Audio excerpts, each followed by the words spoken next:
Okay, I think we're going to get started. Thanks everybody for joining today's webinar. We're hopefully going to address a harrowing topic, which is about the recent floods that hit the coast of Libya. But before that, I'd like to introduce our chapter and what we do at IWA. So our Young Water Professional chapter has been doing this webinar series where we try to shed light on several issues, whether nationally or regionally, to hopefully share knowledge and experience about water issues. And this is part of one of the activities that we do at the chapter, which is part of the IWA, which is the International Water Association, that is present in over 140 countries, and that is focused on empowering water professionals worldwide, and also serves a large platform that is very resourceful and benefits water professionals with journals and publications and articles, events, and several activities. So we're looking forward today to delving into this recent event, and I'll let Adil Juma further introduce the speakers, and we're gonna talk about the topic, and later on we're gonna have a Q&A session to address some of the questions of the audience. Can you unmute yourself, Adil? I'm sorry. Thank you one more time, Mr. Talha, for this short introduction.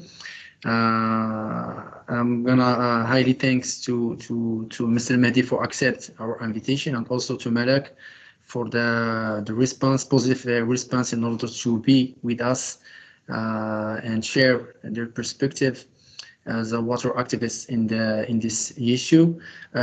We will start our webinar session that will be tackled the topic of water flood and its impact on human life, and their impact in the environment also.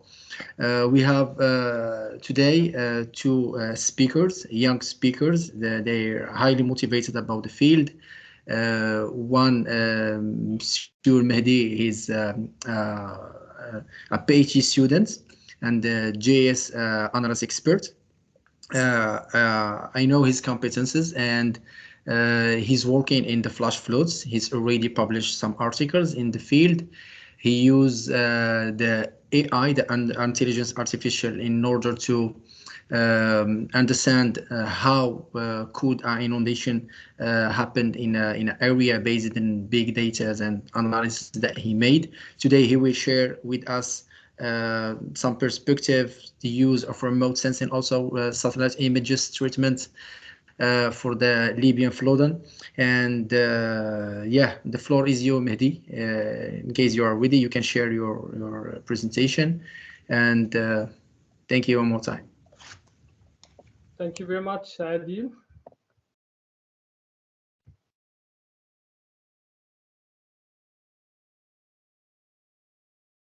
Could you see my screen?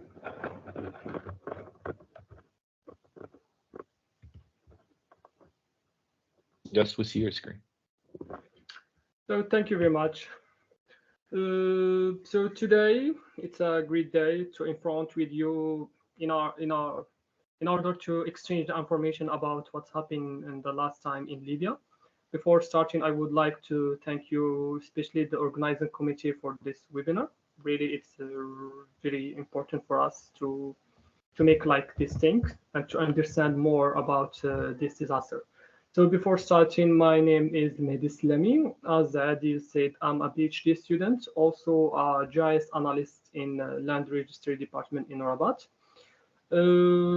Of course, I'm from Morocco, and today, inshallah, we will travel together from Morocco to Libya in order to understand and to see what's happened exactly in Libya in the last days. In fact, it was the same situation in Morocco. We are the same in Morocco, earthquake, and in Libya, it's the flood. Both of them, it's the natural hazards. and that give many catastrophic. So first of all, and before starting, we need to understand what the factor that made Libya flood disaster so severe. This is a good question, and we need to answer it. There is many reasons. One of the reasons is, as you know, it's the storm Daniel. We talk about storm Daniel or the cyclone of Daniel. In fact, this is like a mass of winds or air mass that constitutes by a low pressure zones. In fact, this cyclone it's happening in it comes from rather from Greece, Libya, and Turkey, also in Turkey, and all these countries we have some floods. But the question always in Libya it was so severe, so fatal, so dangerous, so catastrophic. So this is not enough to answer the question. That's why we see another factor that give us the reason behind these things, and this factor is the dam. In fact, in Libya, one of things very important that makes this flood is fatal. It's the dam collapse. This is one of the cities of Libya. We will discuss it after. But the dam collapse make the flooding really high in the term of the water and the term of the consequences. This is one photo before, or this is one image from the Maxar. Maxar is a high resolution satellite imagery that give some satellite imagery with a resolution of 50 meters. It's really a great resolution. As you see, this is before flood. Here the dam. You can see here the roads, here some water. So this is before. And this is exactly what's happened after. This is before, this is after. So the collapse of this dam is also one of the reasons. But the most important thing is the third reason. In fact, forecasting is what was done, and the cyclone, the Daniel cyclone, it was knowing that will happen in Libya, in Turkey, in Greece, etc. But unfortunately, in Libya, they was insufficiently prepared, and there is also poor management of the dam infrastructure, especially as you know from 2011. As you remember the last war in Libya. So this is affect negatively about the management of the dam infrastructure. Another thing, what I have seen after some analysis, that there is more construction in flood-prone area. I don't know if when they want to build construction, they take this thing into consideration or not, but this is one of the three reasons why we have in Libya the most severe floods this year around the world. In fact, this flood was in the coastal area in the Benghazi city, also Al-Baida, also and Derna, where Derna is the most catastrophic place where we have a lot of deaths and a lot of buildings affected and a lot of buildings destroyed, with 24,500 individuals that have been displaced by the floods. That's why in my study I choose to work in Derna. In fact, we must work on all this city, but the scale is really big. That's why we choose to choose just one city where we have a lot of dates. It's the Derna city. So this city, it's of course in Libya. And first of all, we must determine the extent of flooding in order to do the damage assessment and to determine the buildings or the exposure. We must determine the extent of flooding. That's why we use a type of the satellite data that's called SAR. SAR, this is a satellite data that use the radar. This one is really very interesting. As you see, this is one picture from SAR. we can't understand this picture if you don't have a knowledge in remote sensing, but it's easy, just a black and white image when we have the radiation of the radar. This is before and this is after. What we did is just like a difference between these two images, and when we have the difference, as you see here, it's the flood extent. Because, for example, this building before after will stay in the same place, but when we have some water, we will see some difference. And this is exactly the extent of the flood in the Derna city. And we have maybe 315 hectares in the area affected. And now it's the time to do the damage assessment. In this order, we did it with the new technology using the AI and especially the deep learning. As you see here, this is the study area. What we did. Our objective is to mapping the affected buildings, or rather mapping the destroyed buildings. In this order, we take the high resolution satellite imagery and we map the footprint of buildings. In fact, this is before flooding satellite imagery. So when we map the footprint of buildings, so we have a huge information or a huge buildings here, and this is before flooding. If we see here another satellite imagery with the footprint of buildings before flooding, but in the background we have the satellite imagery after flooding. We can see in some area, for example, in these things, there is no buildings. In fact, it was before, but now there is no buildings. After, we did another type of analysis by overlapping and intersecting between layers in order to get where, or in order to extract the number of affected buildings and the number of destroyed or totally destroyed buildings. If we zoom more in this part to understand more, as you see here, this is the footprint of buildings that were already existed, but after flooding there is no buildings.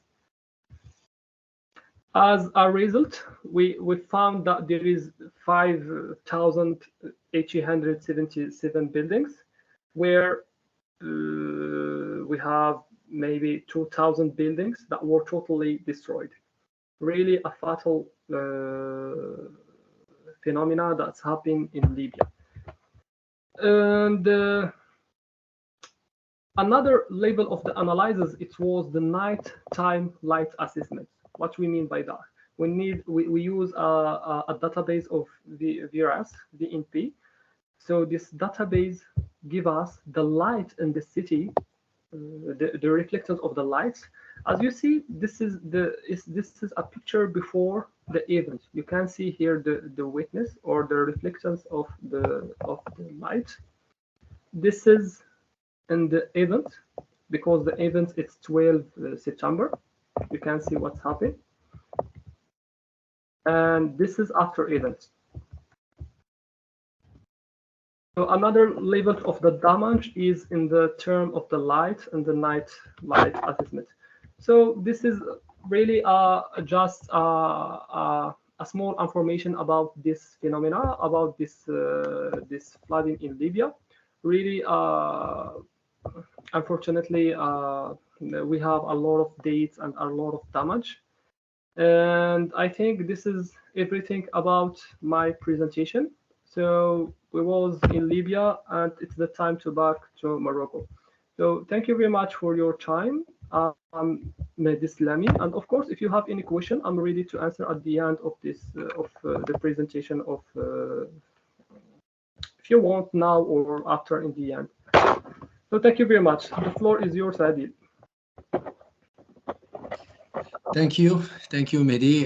Really, your presentation was fruitful, and it's witness that you really work on the topic and witness your expertise in the field, mix it with remote sensing data, and in order to understand the damage assessment of flood. In case someone have questions, maybe we can let questions, or maybe the session of the questions till the end of Malak Altaeb intervention. So anyone has who has some questions to Mehdi, you can write it down, or maybe after you can get the mic, maybe to talk about this topic. So now we will turn to Malak Altaeb from Libya. Currently, she's based in Paris. I know her from LinkedIn, of course. Malak, she's a blogger. She's a water activist writer. She has a blog called Libyan Wonders. So she writes a lot about Libyan stories or related to the water field, in fact. So even she's a long time she did not write a lot in her blog. So Malak, from your perspective, you told me that you have a presentation, you prefer this kind of communication, face-to-face communication. So the floor is yours, since you are Libyan, you are a water activist, and you witnessed the damage happen in Libya. So give us the perspective of the impact of the flooding on the human life in Libya. The floor is you, Malak. Thank you so much, Adil, and thank you for the presentation, and also to Mehdi for his GIS analysis. I mean, when we talk about the storm that hit eastern Libya around mid-September, what we saw is that although we have seen an emergence of GIS analysis, and the satellite imagery proved the level of destruction in the eastern part, and especially in eastern Libya, it's important to understand the storm and the social consequences that were a result of that devastated Storm Daniel that hit the region. So the first thing that we actually saw, and I would speak from my experience, I mean, my work mainly focuses on environmental policy. So I focus on the water policy, specifically in Libya, for the last few years. So it's important to tackle the environmental policy lens, but it's also utterly important to understand the social consequences. So when we talk about the social consequences, and I think those were revealed also by the satellite imageries, is the infrastructure damage. So the level of infrastructure damage that we saw in Derna and the surrounding area has been done to roads, bridges, buildings, and also power lines, and it has it has actually resulted into a collapsing structure, and also long-term issues if we're talking about power outages and the lack of clean water, which we saw emerging later on after the devastation that hit the city of Derna. So when we talk about infrastructure in Derna and also the surrounding area, it's not only the loss of 25% of the city, that populace around 100K people, but it's also about the overall shape and overall structure of a city that was quite vibrant. And we're talking about the loss of basic services that put the city together.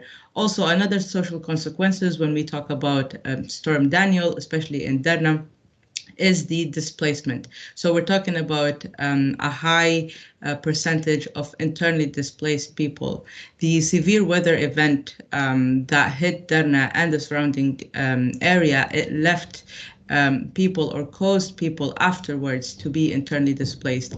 We have thousands of people that were who lost their lives, unfortunately, and it's a huge loss to Libya. But also we have people who survived, but those people who survived, they ended up internally displaced, meaning that we have seen a huge wave of people being displaced to other areas. Many people in the affected areas, they were internally displaced to areas like, for instance, Benghazi. Some decided to move far to the western side, to Tripoli and other major cities. So we saw a huge and a high wave of internally displaced people, and this is a huge problem on a social level, especially when we're talking about highly populated cities. Also, the economic economic impact, one of the many things that we saw after the devastation is that many people basically lost their source of living, and we're talking about loss of jobs. When we talk about Derna is quite a vibrant city. There is an agricultural and grazing activity that has been happening within the city. Many people depended on that, and what we saw is that there was a huge loss of source of living. We're talking about the economic downturns that affected the region. Another thing that we have actually saw as a social consequence of the storm are related to health concerns. So what we saw after that, due to the flooding and damage that led to not an outbreak, but we will say that due to the increased pollution rate and water resources, which was revealed later on by the authorities,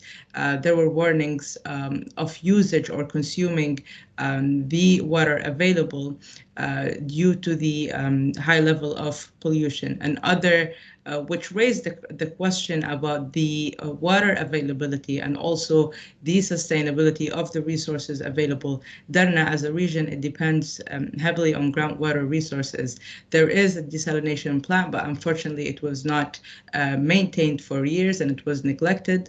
And given the aftermath, let's say, of Storm Daniel, we saw that the lack of alternative water resources within a delicate region or a delicate geographical area like in Derna, it caused to the increased pollution of the water resources in the area, which led to rising fears of increased diseases, or let's say rashes and so on. Also, when we talk about the climate change lens, it's important to understand that Libya hasn't seen this level of storms, or let's say extreme weather events, in over 40 years. So when we talk about the increased impact of climate change, given the rise in temperature, which is now registered at 1.2 degrees Celsius, this increased temperature, it has, as a result, increased the temperature of the Mediterranean Sea, and it has caused an increase in the energy to produce such cyclones in the Mediterranean, which are quite rare for a region like the Mediterranean region and also for Libya. So it's important to understand the climate impact lens as well. But another thing that we talk about or we can address is actually the readiness and also the status of the environmental policy in Libya. Unfortunately, when we talk about extreme weather events, Libya hasn't put environmental challenges as a priority for years. We're not talking only about since 2011, but we can say that since 2011, the situation has deteriorated, and it has led to a neglectance of the environmental challenges in the country. So given that Libya doesn't have any climate change adaptation or mitigation plans, we saw this level of destruction, especially due to the destruction of the two dams that were supposed to protect the city from such floodings. So, for instance, when we talk about the readiness of authorities to tackle such extreme weather events is linked to, for instance, putting early warning systems. Unfortunately, Libya has not implemented early warning systems for such storms. I mean, these storms are predicted and they are anticipated. It's not something that was caused in a second. It was a flow of event that hit Greece and parts of Bulgaria and Turkey, and then it eventually found its way to Libya. So it was already detected that such storm would hit Libya, but unfortunately authorities did not actually anticipate, or let's say there was a belittling of the climate change impact and also the consequences of extreme weather events. So the fact that we didn't have early warning systems put in place. Also, the lack, or let's say weak management of extreme weather events in general, especially for area that is quite delicate. I mean, Derna is actually within a valley area, so it's a geographically lowland area. So the impact of flooding is quite high. But given that there was no, let's say, good use of information, I mean, one of the things that we can actually highlight in this aspect is the emergency response infrastructure, or also the education and training. The main thing that many actually realized after the storm that hit Derna and the surrounding area is the lack of awareness. One of the main things that I think caused for many to actually not predict this level of destruction is that we didn't have a good awareness level, and there were no awareness programs implemented by any entities in the country. And due to that, people didn't have the good understanding of climate change impact, of the extreme weather events, destruction level in a country like Libya. So due to the lack of awareness, we saw that many people didn't take it seriously. Also, there were no effective evacuation plans before the storm, and many of the information that were distributed after the storm that hit the area is that some people within the coastal area, they were advised to move and not only to evacuate, but just to change their location, just as a prediction that maybe they would be affected, but not to that level of effect. And many people who live close from the dams, they didn't evacuate, and even those who evacuated, they evacuated either late at night, and then they eventually were hit by the high wave of rainfall that was as a result from the destroyed dams. So when we talk about the lack of awareness, we can say that climate change, yes, climate change now is our reality, and especially when we saw the level of destruction in a country like Libya within the North African region, it's important to understand that implementing systems that provide advanced warnings of storms can actually save lives. Yes, we cannot maybe stop climate change, but that's why many countries implement adaptation and sound mitigation plans in order to reduce the destruction level, and also reduce or evade any loss in lives. I mean, yes, from storms, we have a loss in infrastructure, we have a loss in, let's say, buildings and so on, but these could be restored. But when you talk about a high level of loss of people, this is the greatest loss. So the importance of implementing good educational programs that tackle the impacts of climate change. Climate change is not a rare event. It's impacting the daily lives of people. It's part, unfortunately, of our reality today. So it's important to stress on informing the public about how to prepare for and respond to storms, which is quite crucial. Also, when we talk about emergency response infrastructure, having policies in place that ensure quick and also efficient response to disasters can help in reducing casualties and damage. And unfortunately, this is what we didn't see when Storm Daniel hit the eastern part in Libya. We didn't see the sound policies, effective environmental policies, especially when we talk about the regular maintenance of dams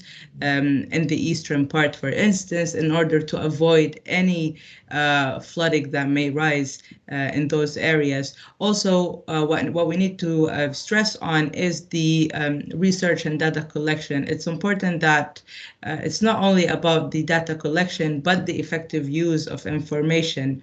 Unfortunately, authorities do not effectively use research results in Libya. Many institutions in Libya I mean, research institutions and universities, they work on developing many research on different topics, and one of which was actually then revealed after the storm was by the University of Sabha, and a researcher has done in 2020 an extensive research on the situation around the two dams in the city of Derna. And one of the policy recommendations is to enforce regular maintenance of the dams and to ensure that these dams are adequately prepared. And unfortunately, those research results were not effectively used. So it's important to bridge the communication between educational institutions in Libya and also between governmental bodies.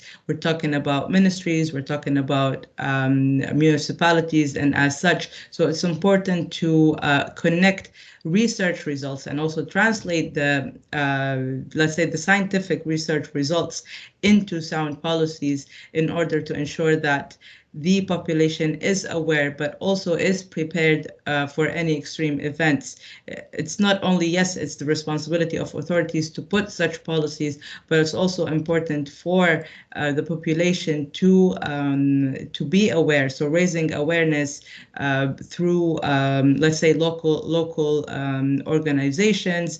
We're talking about youth organizations as such. So it's important to stress on the awareness aspect, but also stress on the data collection and also the climate monitoring and the effective use of research results in the country. Another thing that I think I want to highlight is the international cooperation. I mean, one of the things that I think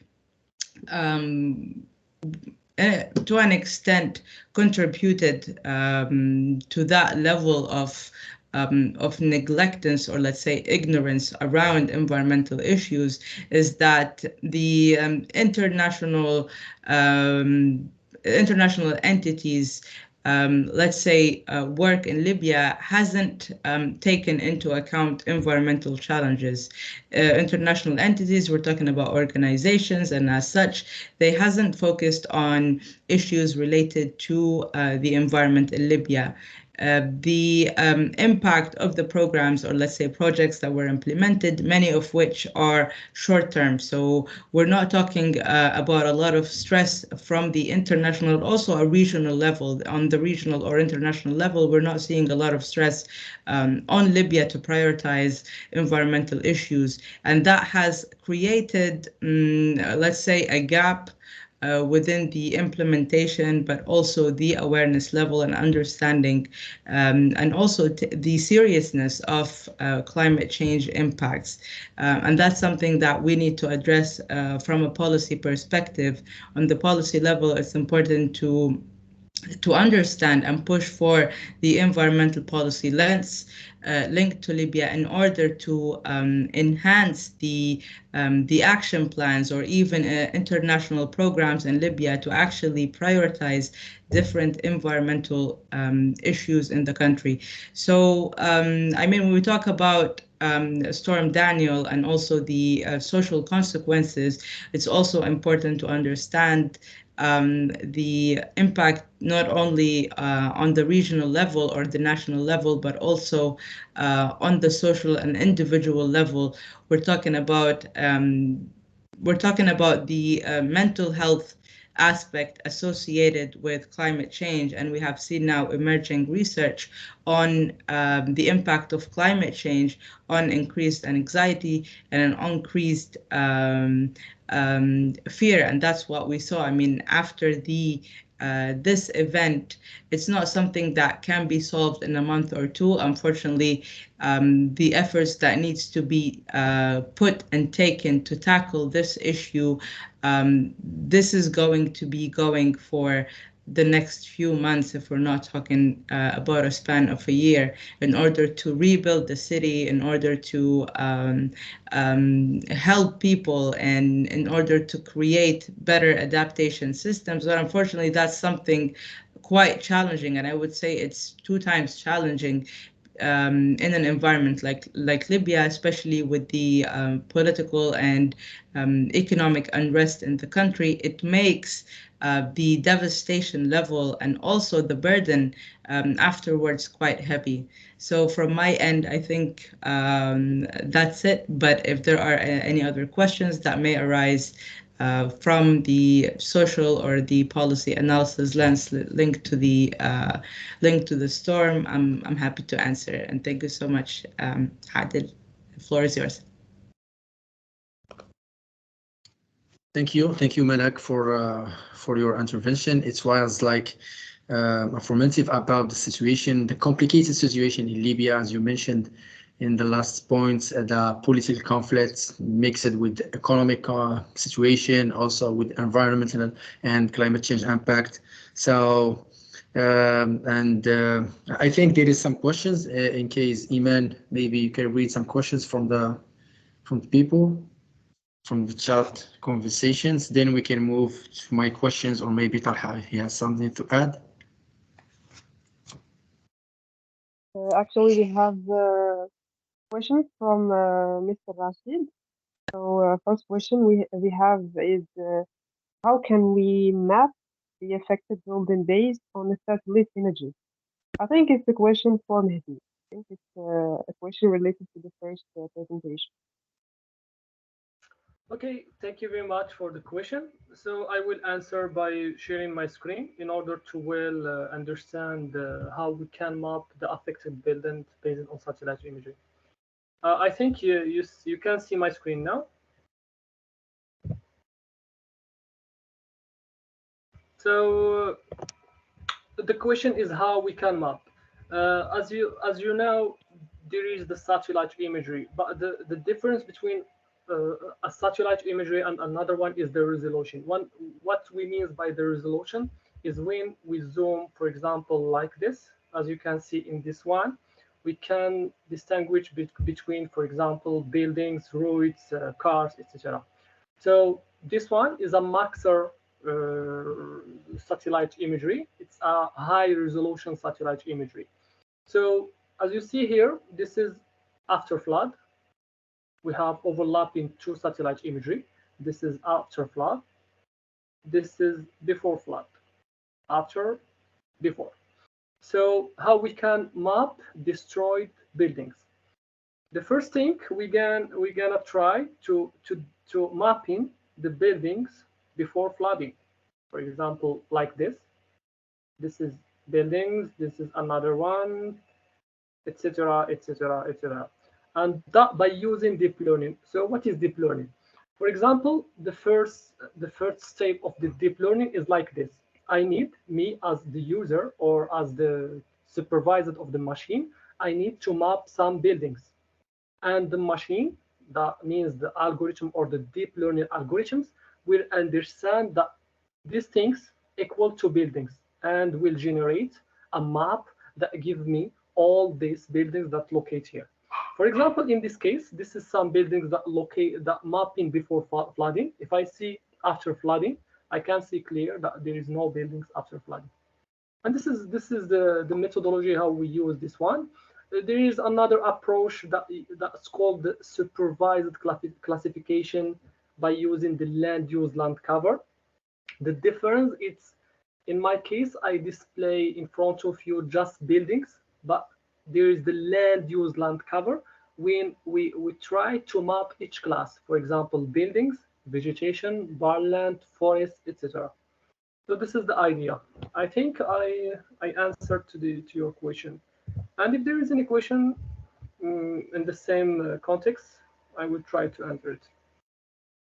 Maybe a follow-up question on what you just explained, and Mehdi, I'm just curious if you've had a chance to compare the numbers that you found through your analysis and the actual figures from the reports and the media, if there is a close overlap, or is there a big difference? Yeah. In fact, this is I'm working on this topic until yet I just execute the result, and I'm in the step of validating the data. It's clear from the image that it's accurate, but we need to confirm the result. I'm not sure.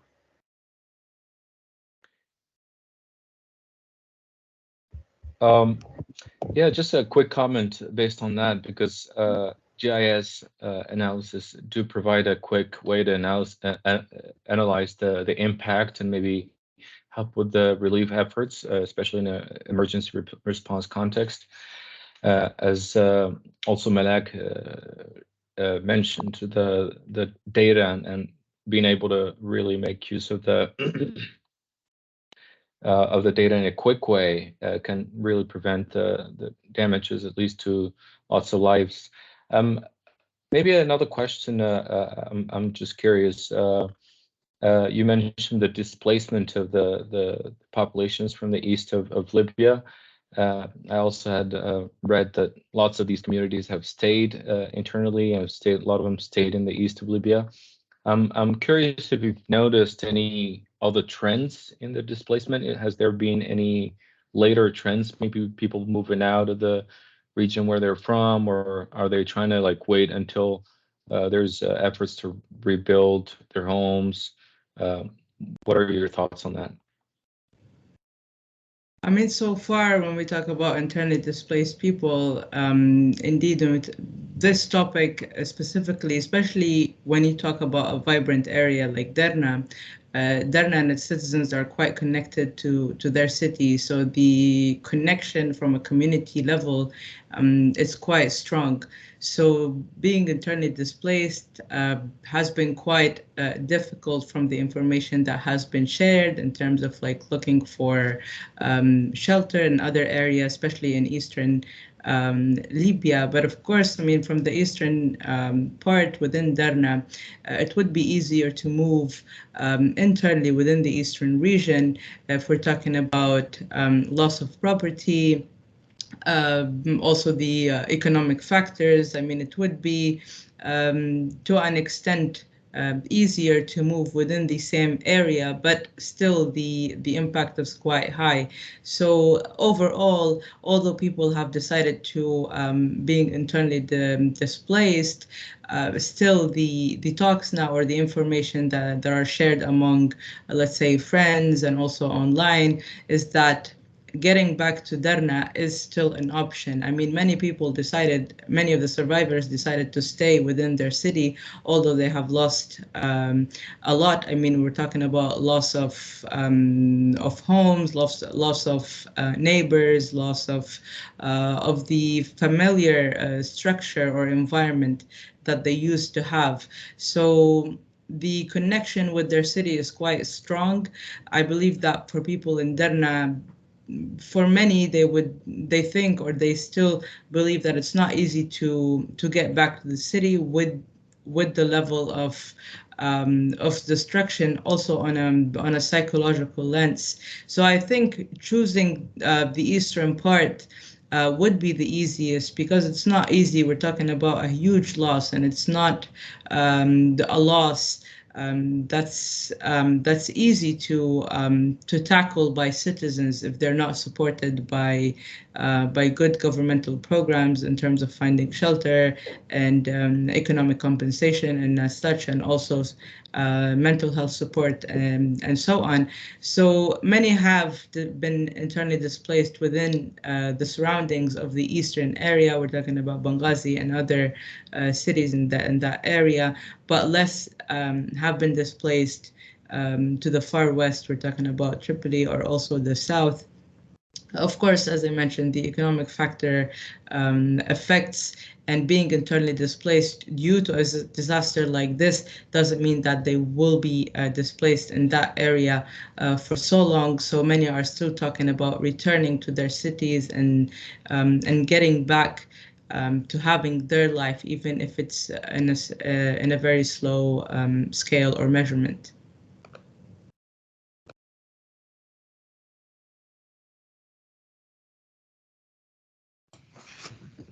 Okay, there is another question, I think. In case someone has some questions, you can write it down. So I have maybe a follow-up for what's previously highlighted by you, Malak, is the the gap between the academia or maybe the academic research and the policy making.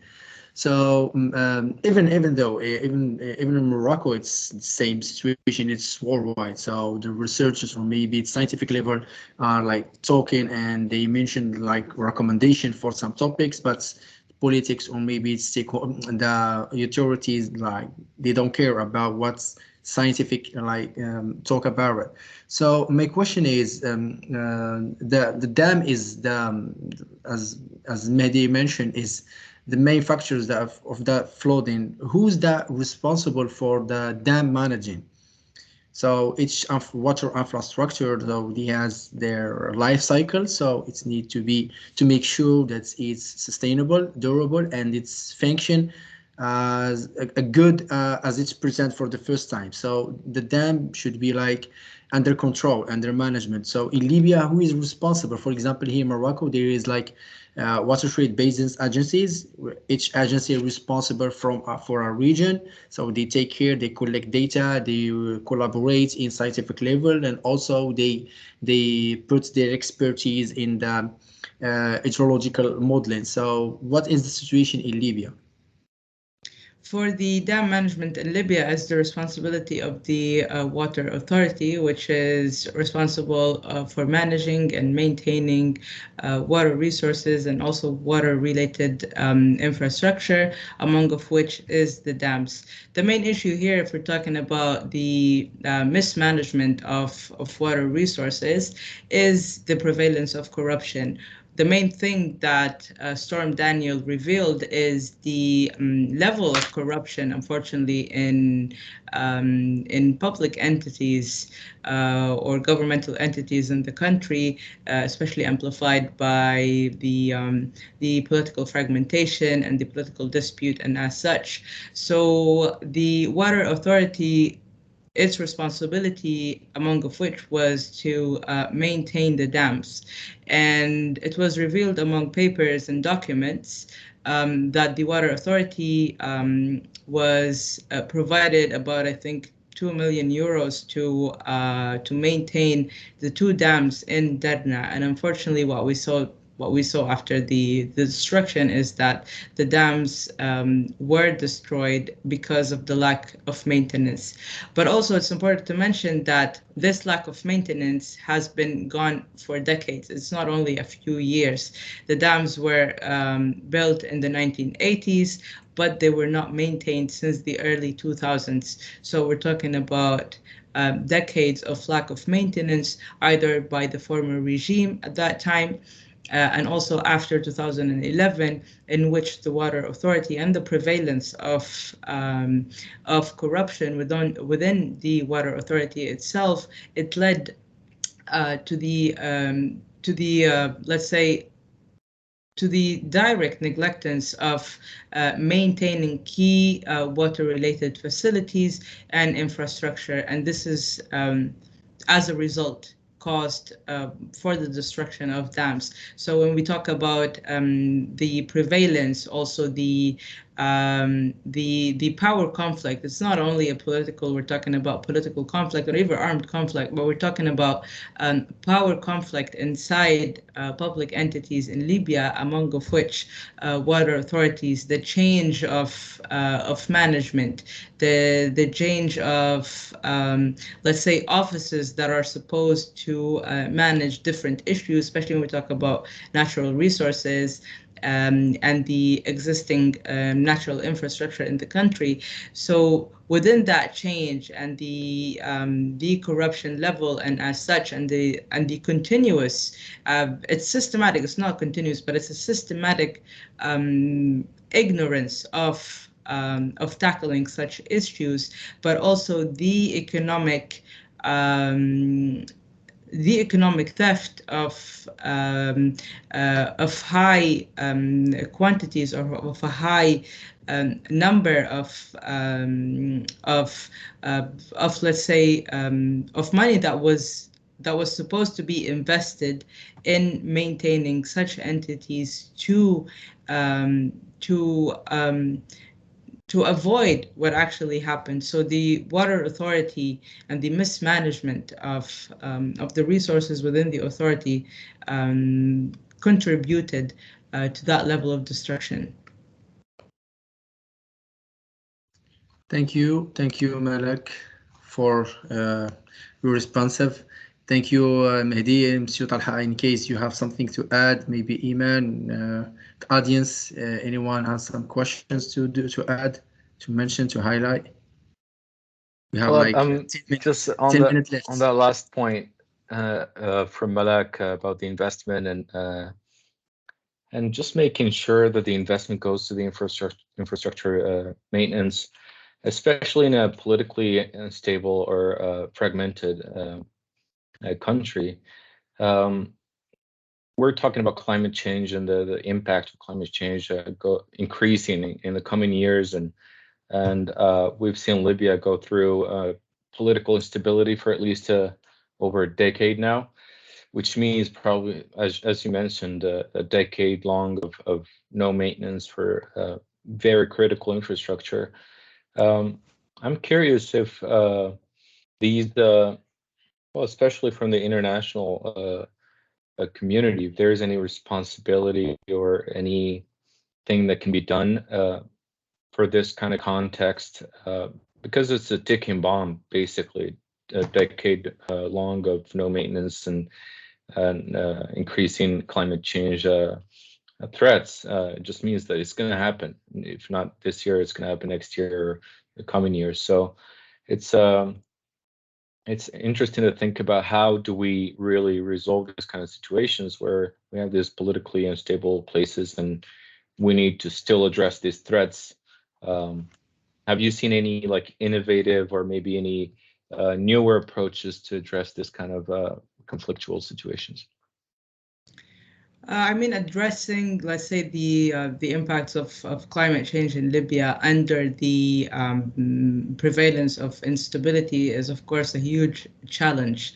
And as I mentioned initially, or in the beginning, that international institutions, or let's say NGOs and other governments, they focused on other issues to tackle, and those were linked to how to reinstate the status of security in Libya through, let's say, holding the elections, through the national reconciliation, through the implementation or the stress on let's say, citizens or like civic rights and citizen participation in the political sphere and as such, but they didn't stress or focus on the environmental degradation that is happening in Libya on a daily basis.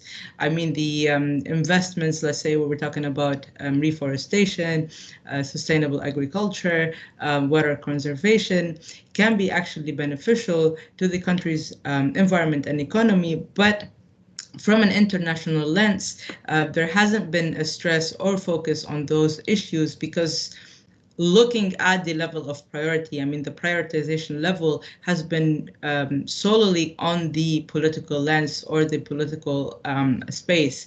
But we need to address that. I mean, environmental security is linked to human security. We're not talking about only the political security that will sustain people's lives, but we're talking about a much greater impact, which is linked to the environmental security or ecological security lens. So far, before there hasn't been, but what I've seen since the storm is that there is an increased, or let's say, wake-up call from international entities to understand what is actually the environmental situation in Libya, what are the challenges, what needs to be done. So I think for international entities, not only to focus on the governmental level, but also on the local level, focusing on the efforts of youth, local organizations, also entrepreneurs that work on innovative water solutions and as such. So it's important to diversify the focus when we talk about challenges in Libya, but also when we talk about internal stakeholders in the country.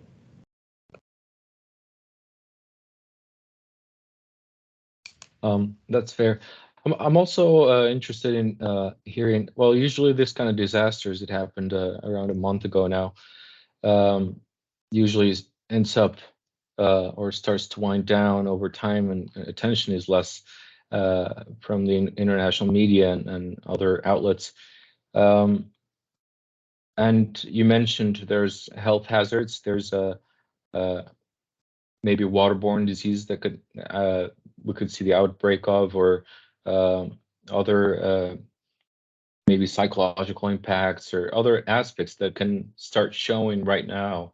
Have you seen any attention to that, or have you also noticed maybe efforts starting to kind of wind down? I mean, we've seen a lot of stress or focus from whether we're talking about the international media, which has helped to an extent shift the focus from the usual news on Libya to address the social consequences, but also the human level impact from such disaster. So when we talk about the health effects, we have seen in the beginning that there has been information distribution on the potential impact, but from a local level. I've seen a lot of activists, also local organizations sharing on social media, given that there's a high focus or usage of social media by the population to know the everyday basically news in the country. So there has been efforts to address or share awareness on the rising, let's say, pollution on water resources, what people needs to avoid, and speaking a language people can actually understand. And I think that's one of the things that helped actually avoid extensive use of water, especially polluted water, and also reduce the kind of the health adversities linked to the situation. But with time, that decreased. So we're not seeing the same attention and also the same focus. But on the ground, we're still seeing a few local organizations that are still working to help people and to support those affected. Yep. Unless Adil has another question, I just have one for No, Mehdi. in fact, we are on time. I think Yeah. we have two minutes left. So in case someone has something to add. So I do have a question for Elmehdi. I'm from the GIS perspective. What is your perspective on the future of the benefit of these GIS tools in emergency response, and how they can help in this kind of disasters? Yeah. In fact, we are, as GIS analysts, we already work about modeling flash flood susceptibility, also forecasting where will happen flood, as Malak mentioned. But there is no relationship, in fact, between we can say university and the public administration. There's all, if you just did small research in Google Scholar, you will get a lot of studies that talk about the dam in Libya. Also in the case of Morocco, if you remember, 21 in Morocco, also in the north of Morocco, it was 2 years ago a huge flood. There is already study.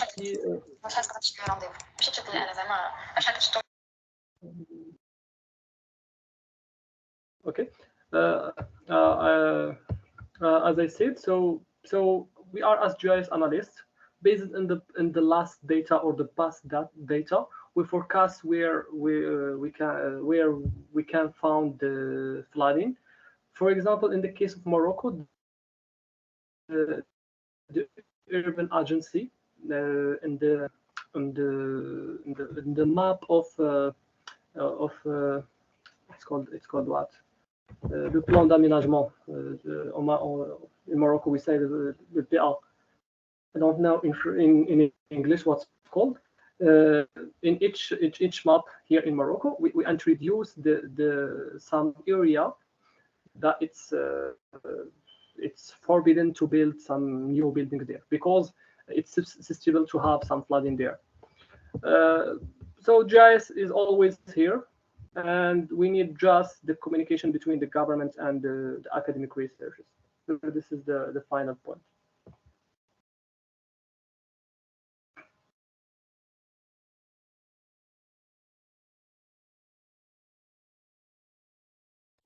Okay. Well, I think we're coming to the end of this webinar. We would like to thank Malak and Mehdi for the really insightful, different perspectives on the issue from the social, but also GIS perspective. I think both perspectives are important, and it's also important to just come with lessons learned and conclusions from these kind of events to prevent or at least lessen the impact of such events in the future. Well, so today we've learned about the Libyan flood. It's been good. It's part of our Moroccan chapter, but it's always interesting to look at regional phenomena. So thanks everybody for joining. You can stay tuned to our future events. We're going to have future webinars and other activities. So you can keep track of that on our LinkedIn page. And thanks again, everybody, for coming and attending. And thanks to our speakers, and thanks to Adil for moderating.